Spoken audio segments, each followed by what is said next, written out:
가정의학과 전문의 이창수입니다. 여러분, 혹시 이런 말 들어보신 적 있으신가요? 할머니 품에 안기면 꼭 그 냄새가 나요. 어르신 옆에 앉았는데 뭐랄까 익숙한 냄새가 나더라고요. 이렇게 우리가 흔히 말하는 노인 냄새, 과연 이건 정말 나이가 들어서 생기는 걸까요? 혹은 단지 기분 탓일까요? 결론부터 말씀드리자면 노화와 관련된 특정한 냄새 성분이 실제로 존재합니다. 이건 단순한 느낌이 아니라 과학적으로도 밝혀진 사실입니다. 일본에서 진행된 한 연구에서는 26살부터 75살까지 다양한 연령대의 사람들에게 똑같은 옷을 며칠간 입도록 했습니다. 그 다음 이 옷에서 나는 냄새 성분을 분석했죠. 놀라운 결과가 나왔습니다. 40살 이상 연령대에서만 노네날이라는 냄새 성분이 나타난 겁니다. 반면 40살 이하에서는 전혀 검출되지 않았죠. 이 노네날이라는 성분은 우리 몸에 있는 피지, 즉 피부에서 나오는 기름이 산화되면서 만들어지는 물질입니다. 특히 오메가-7 불포화지방산이라는 성분이 시간이 지나면서 산화되면 이 냄새가 발생하게 됩니다.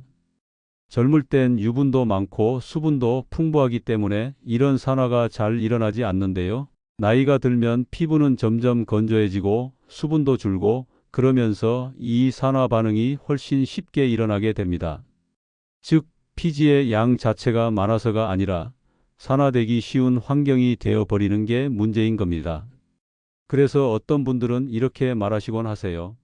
내가 씻지도 않는 것도 아닌데 왜 냄새가 난다는 거야? 네, 맞습니다. 씻지 않아서 나는 냄새가 아니라 몸 안에서 만들어지는 화학 변화 때문에 나는 냄새입니다. 그리고 이건 부끄러워할 일이 절대 아닙니다. 누구에게나 자연스럽게 찾아오는 변화일 뿐이니까요. 하지만 그렇다고 해서 그대로 두면 안 되겠죠. 우리 몸에서 생기는 냄새, 적절한 관리로 줄일 수 있습니다. 그렇다면 과연 어떻게 줄일 수 있을까요? 이제 그 방법들을 하나씩 알려드리겠습니다. 노인 냄새의 원인으로 알려진 노네날이라는 성분은 피부 표면에 기름 성분이 산화되면서 생겨납니다. 그리고 이 성분은 우리가 생각하는 것보다 훨씬 특정 부위에 집중적으로 쌓이기 쉽습니다. 자, 그럼 어디를 씻어야 할까요? 첫 번째는 귀 뒤쪽입니다. 머리는 감아도 귀 뒤는 손이 잘 안 닿기 때문에 자칫 지나치기 쉬운 부위죠. 하지만 귀 뒤는 피지선이 몰려 있고 열이 많이 나는 곳이라 냄새가 잘 생깁니다. 두 번째는 목 뒤입니다. 특히 여름철 땀이 많을 때 혹은 겨울에 목도리나 옷깃에 눌리는 이 부위 역시 노네날이 잘 쌓이는 부위입니다. 세 번째는 두피와 겨드랑이입니다. 모발이 자라는 두피 그리고 땀이 집중되는 겨드랑이는 말할 것도 없이 관리가 필요한 곳입니다.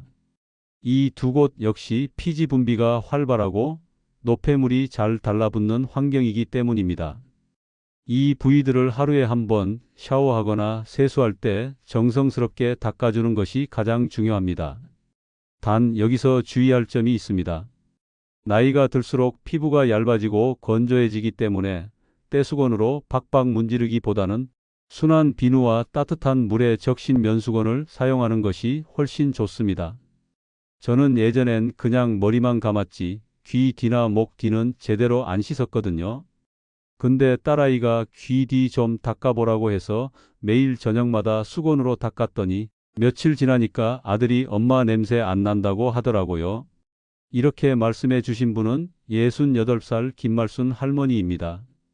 말순 할머니는 이 작은 습관 하나만으로 가족과 더 가까이 지낼 수 있는 자신감을 되찾으셨다고 해요. 사람들 가까이 오면 어쩌지 하는 걱정을 덜 수 있으니까요. 또한 씻을 때 한 가지 더 기억하셔야 할 점이 있습니다. 너무 자주 씻는 것도 오히려 안 좋을 수 있다는 겁니다. 피부가 건조해지면 오히려 산화가 더 잘 일어나 냄새가 더 강해질 수 있으니 하루 한 번 저녁에 땀을 닦아내는 정도면 충분합니다. 즉, 빈도보다 중요한 건 꼼꼼함과 부드러움입니다. 몸 밖에서 생기는 냄새는 몸 밖을 씻는 것만으로도 충분히 줄일 수 있습니다. 하지만 아직 끝이 아닙니다. 냄새는 몸속에서도 만들어질 수 있거든요. 이제 몸속 냄새의 원인과 해결법을 알아보겠습니다. 자, 이제는 몸 바깥이 아니라 몸속 이야기를 해볼 차례입니다. 많은 분들이 냄새를 외부에서만 나는 것으로 생각하시지만 사실 몸속에서 올라오는 성분이 피부를 통해 배어 나오기도 합니다. 그 핵심 원인이 바로 지질의 산화, 다시 말해 몸속 기름 성분이 상하는 것입니다. 이 산화된 지질이 노레날이라는 냄새 물질로 바뀌면서 피부 밖으로 퍼지게 되는 것이죠. 그렇다면 이 산화를 막으려면 어떻게 해야 할까요? 바로 항산화 식품을 섭취하는 것이 중요합니다. 우리 몸속에서 발생하는 활성산소는 시간이 지나면서 점점 늘어나는데요. 이 활성산소가 피지, 즉 기름 성분을 공격해서 지방이 썩듯이 산화되도록 만듭니다. 이걸 막아주는 식품이 바로 항산화 식품입니다. 대표적인 것이 바로 깻잎입니다. 깻잎에는 로즈마린산이라는 아주 강력한 항산화 물질이 들어 있습니다. 이 성분은 지질이 산화되는 것을 막아주고 냄새 성분인 노레날이 생기는 걸 줄여줍니다. 고기를 자주 드시는 분들이라면 특히 더 필요합니다. 예전엔 고기 구워 먹을 때 그냥 상추만 쌌는데 요즘은 깻잎도 꼭 챙깁니다. 아들 며느리가 냄새 덜 난다고 하더군요. 이 말씀은 69살 이종대 어르신의 이야기입니다. 종대 어르신은 고기 좋아하시는데 냄새 난다는 말 듣고선 깻잎을 챙기기 시작하셨다고 해요. 이제는 자식들 집에 갈 때도 깻잎은 빠뜨리지 않으신다네요. 또 하나 좋은 방법은 허브차입니다. 특히 로즈마리차, 페퍼민트차, 라벤더차, 루이보스차처럼 향은 있지만 카페인은 없는 허브차들은 항산화 성분이 풍부하면서 몸속 냄새를 잡아줍니다. 식사 후 따뜻하게 한 잔 마시는 것만으로도 큰 도움이 됩니다. 그리고 또 한 가지 중요한 식품이 있습니다. 바로 호두입니다. 기름은 기름으로 씻어낸다는 말이 있듯이 호두 속 기름은 산화된 지질을 잘 배출해주는 역할을 해줍니다.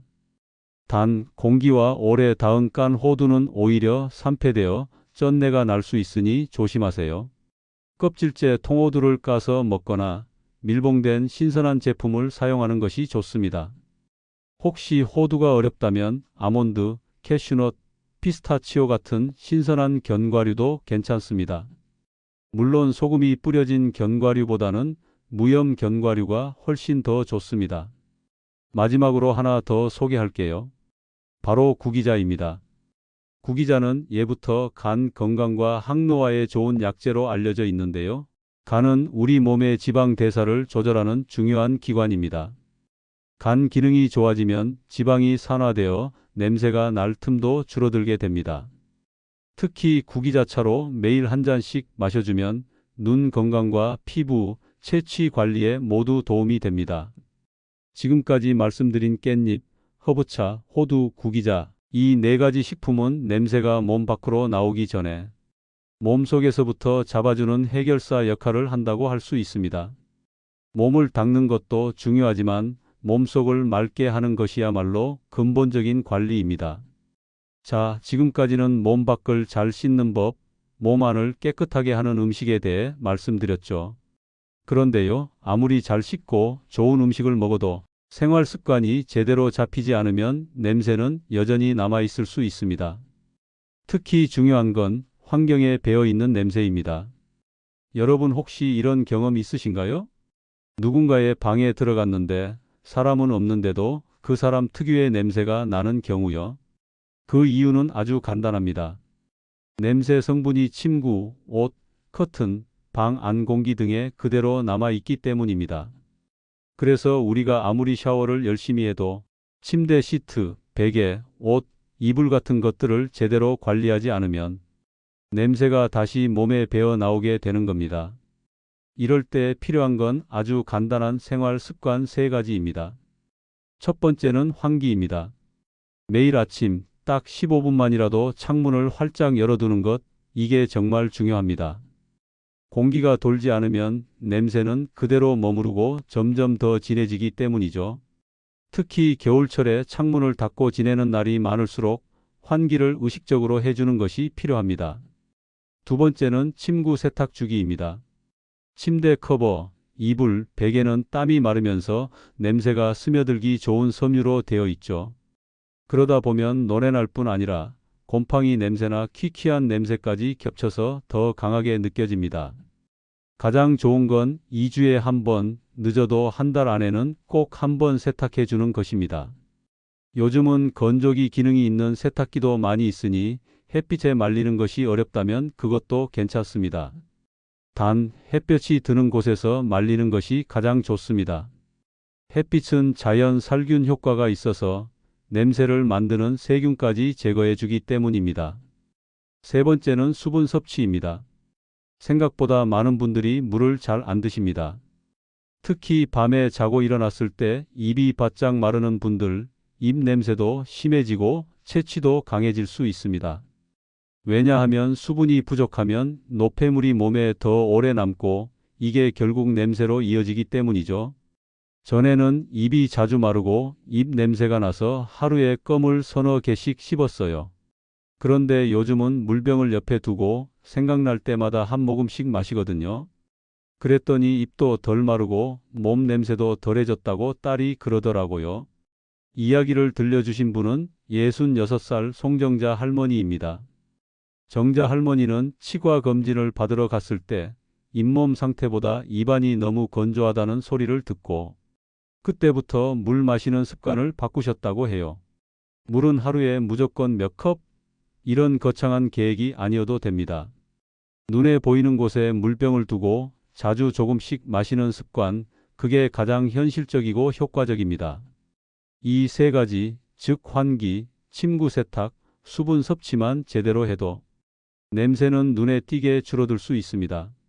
냄새는 남을 불쾌하게 만들기도 하지만 우리 자신에게도 사람들과 거리를 두게 만드는 마음의 장벽이 됩니다. 그 장벽을 하나씩 허물 수 있는 건 생활 습관의 작은 변화입니다. 지금까지 말씀드린 노인 냄새의 원인과 관리법, 많은 어르신들이 실제로 실천해 보시고 정말 변화가 있었다고 말씀해 주셨습니다. 오늘은 그중 세 분의 이야기를 소개해 드릴까 합니다. 다른 분들께도 큰 용기와 도움이 되기를 바라면서요. 먼저 68살 김말순 할머니의 이야기입니다. 우리 손주가요, 예전엔 제 옆에 잘 안아주려고 했어요. 할머니 냄새 난다고 대놓고 말하진 않았지만 행동으로 느껴지더라고요. 근데 깻잎을 꾸준히 먹고 귀 뒤도 수건으로 닦아주고 나니까 요즘은 꼭 옆에 붙어서 앉아요. 할머니 냄새 안 나 하더라고요. 말순 할머니는 깻잎 무침을 반찬통에 담아두고 매 끼니 챙기셨고 매일 저녁 자기 전에는 귀 뒤, 목 뒤를 따뜻한 수건으로 닦으셨어요. 그 작은 변화가 손주의 마음까지 바꾸어 놓았다는 말씀에 저도 마음이 뭉클했습니다. 두 번째는 72살 정한수 어르신입니다. 처음엔 가족들 반응이 예민한 건가 했어요. 근데 운동하고 샤워하고 옷도 땀나는 날엔 꼭 갈아입고 하루 한 번이라도 귀 뒤, 겨드랑이 닦는 걸 습관으로 하니까 며느리가 아버님 뽀송한 냄새 나요 이러더라고요. 기분이 얼마나 좋았는지 몰라요. 정 어르신은 원래 담배도 많이 피시고 땀도 많으셨다고 해요. 그런데 채취에 대해 가족이 조심스럽게 말해준 걸 계기로 운동 후 샤워와 함께 티셔츠를 2벌씩 구비해 두고 실천하셨습니다. 그리고 마지막은 66살 송정자 할머니입니다. 처음엔 몰랐어요. 입이 자주 마르길래 나이 들면 그런가 보다 했는데 치과에서 입안이 너무 건조하다고 하더라고요. 그 뒤로 물을 자주 나눠 마시고 환기도 매일 시켰어요. 그랬더니 어느 날 딸이 그러는 거예요. 엄마 요즘 집 냄새가 달라졌어라고요. 그 말 듣고 얼마나 기뻤는지 몰라요. 정자 할머니는 물을 하루에 여러 번 나누어 마시고 침구도 2주에 한 번은 꼭 햇볕에 말리는 습관을 들이셨어요. 이 세 분의 이야기를 들으며 제가 느낀 건 하나였습니다. 비싼 제품이나 특별한 시술 없이도 작은 실천만으로 삶이 훨씬 상쾌해질 수 있다는 겁니다. 노인 냄새는 결코 부끄러운 것이 아닙니다. 우리 몸이 보내는 자연스러운 신호일 뿐이고 그 신호를 귀 기울여 듣고 정성껏 돌보는 것, 그게 진짜 건강입니다. 이제 오늘 이야기 마무리하겠습니다. 몸을 깨끗이 씻고 속을 맑게 하고 환경을 가꾸는 것. 세 가지 방향에서 조심스럽게 돌봐주면 우리도 오늘 참 향기로운 하루였다고 말할 수 있습니다. 지금 이 순간부터라도 천천히 실천해 보세요. 당신의 하루가 더 편안하고 더 향기롭게 바뀔 수 있습니다. 감사합니다.